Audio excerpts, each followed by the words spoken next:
বাংলাদেশের অধিকাংশ লোক দলকানা বেতাল। তারা দলের ঊর্ধ্বে উঠে কখনো চিন্তা করতে পারে না। যে সকল ব্যক্তি কোনো না কোনো দলের সাথে সম্পৃক্ত, তারা তার দলকেই শ্রেষ্ঠ মনে করেন। এজন্য সুনির্দিষ্ট কোনো দলের কর্মী থেকে নেতা হওয়া বেশ মুশকিল। আপনি যদি স্বাধীনচেতা লোক হন, আপনার ভিতরে যদি একটু বিবেক থাকে, তাহলে আপনি অন্যায়কে মানবেন না, এটাই স্বাভাবিক।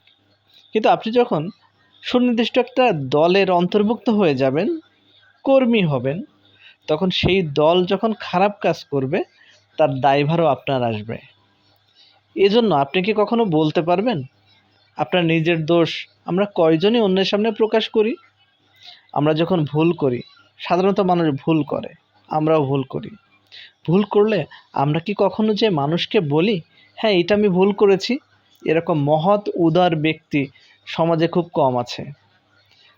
ঠিক তেমনইভাবে আমাদের রাজনীতিতে যদি কোনো ভুল করে নেতারা, আপনি সেই দলের একজন সমর্থক কর্মী বা নেতা হয়ে কখনো কি তার সমালোচনা করতে পারবেন? আপনি জনসম্মুখে বলতে পারবেন আমি এই ভুল করেছি, আমার দল এই ভুল করেছে? তাহলে আপনার গ্রহণযোগ্যতা তলানিতে যেয়ে ঠেকবে। আর এই জন্যই দলকে সবাই অন্ধের মতো সমর্থন করে যায়। আর এই অন্ধ সমর্থনের ফলে একটা সময় দল হয়ে ওঠে স্বেচ্ছাচারী। আর এই স্বেচ্ছাচারিতা থেকে ফ্যাসিবাদের জন্ম হতে থাকে। হ্যাঁ, বর্তমান সময়টা নির্বাচনের সামনে যত এগিয়ে যাচ্ছে, ততই বিভিন্ন রাজনৈতিক দল জনমত গঠনের জন্য কাজ করে যাচ্ছে। আমি সাধারণ জনগণের একটা বিষয় স্পষ্ট করতে চাই যে আপনি কোনো সুনির্দিষ্ট একটা দলে যখন অন্তর্ভুক্ত হবেন, তখন তার গুণগানই করতে হবে আপনাকে। আপনি চাইলে সেই দলের কোনো সমালোচনা করতে পারবেন না। করলে আপনি সে দলে থাকতে পারবেন না, অথবা দলের বিপক্ষে যে আপনি টিকতে পারবেন না। এই জন্য আপনি যদি উদার গণতন্ত্র মনা ব্যক্তি হন, তাহলে আপনাকে আরও ভাবতে হবে আপনি কাকে সমর্থন করবেন।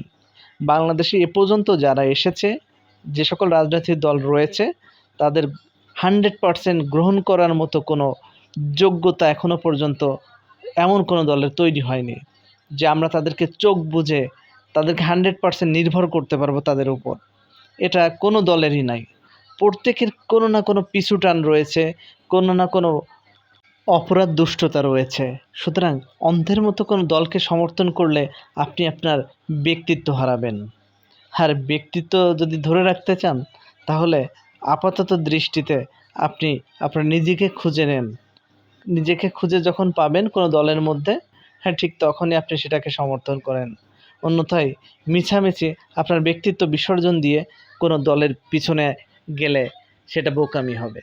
কেননা এই দল শুধুমাত্র আপনাকে ব্যবহার করবে।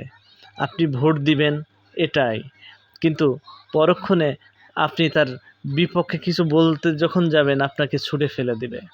সুতরাং সাবধান হতে হবে আমাদের এখনই। স্বাধীনভাবে মত প্রকাশ করার অধিকার যতক্ষণ পর্যন্ত কোনো দল দিবে না, ততক্ষণ পর্যন্ত এই দেশে সুষ্ঠু গণতন্ত্র প্রতিষ্ঠিত হবে না। ততক্ষণ এই দেশে মানুষ সভ্য হতে পারবে না। ততদিন এই দেশের মানুষ নিরপেক্ষ হতে পারবে না। আপনি নিরপেক্ষ হতে চাইলে এজন্য আপনাকে আরও সময় নিতে হবে। প্রতিটা দলের সমালোচনা গ্রহণ করার ক্ষমতা তৈরি হতে হবে। আর এটা যদি তৈরি হয়, তখনই একটা দলের সাথে ভিড়া বিবেকবান মানুষের জন্য স্বাভাবিক হবে। অন্যথায় এটা কখনো বিবেকবান মানুষের কাছে স্বাভাবিক না। তাই এখনই আমাদের ভাবার সময়, আপনি কি ব্যক্তিত্ব বিসর্জন দিবেন, হ্যাঁ, আর নাকি ব্যক্তিত্ব ধরে রাখবেন?